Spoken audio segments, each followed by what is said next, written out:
My journey actually started with solar. Back in 2008, put solar in our house. And then through solar, I met people that are doing EVs.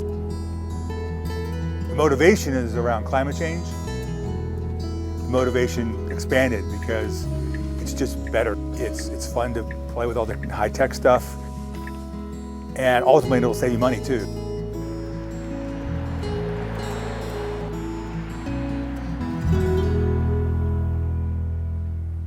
This is a Tesla Model 3. Tesla started out with some higher-end sports cars. This is their more affordable car. And actually, quite frankly, one of the best-selling cars in the world that's really picked up in sales quite dramatically. A couple things about the car is kind of unique. One of these is these handles right here. The door handles are flush. That's all about efficiency. And you just push on the back here, and the thing pops open, and now you can open the door. So that's a little bit different, but actually a lot of other manufacturers are now copying that because even in a gas car, that's more efficient, less resistance and so forth. This car has 18-inch wheels, and it has these plastic covers over the wheels that help with efficiency. Bigger tires are going to actually take more energy to run the car, whether it's gas or electric. So you can get fancy 20-inch wheels on an EV, but your range is going to go down. Most EVs that were designed as an EV from the get-go, not retrofitted from an earlier design, have space up front. And so now it opened up the front trunk, or frunk as it's often called. And it thought it had a lot of space, and that's the front trunk.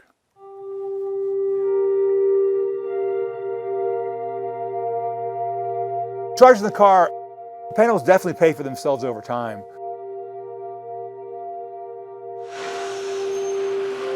So right now we have it's a 30 amp charger. So the Tesla charges in about pretty much empty. It's like 8.5 hours or so. They're very practical today. The biggest obstacles are people just not knowing, how to all work, especially on road trips. It's a little bit scary at first, and it becomes really a non-issue. So in the Tesla, because they have a very extensive supercharger network, which is integrated with the car, I can just tell the car I want to go somewhere. Navigate to Boston, Massachusetts. So I've told the car to go to Boston, and it's going to figure out the route. Now, a lot of cars will do that, figure out a route going somewhere. But what's different here is that it's not only figuring out the route to go, but where to stop and charge at Tesla supercharger stations.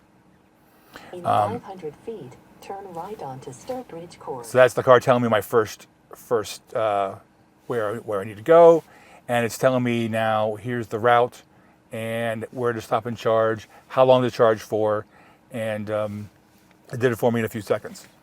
Now other cars aren't as sophisticated yet. A few are, but not too many.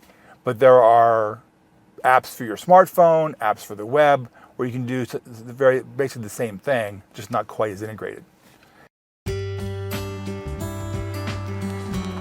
Why the U.S. is lagging in EV sales as opposed to China and Europe. There's some reasons for that. The U.S. is much more heavy on SUVs and trucks. Those aren't going to be the first vehicles to get electrified. Fuel economy rules are stricter in China and in Europe. The key to being successful is going to be expanding charging, getting charging in low-income areas, around purchase incentives. All those things are going to, work themselves out, and eventually we'll catch up and hopefully surpass them.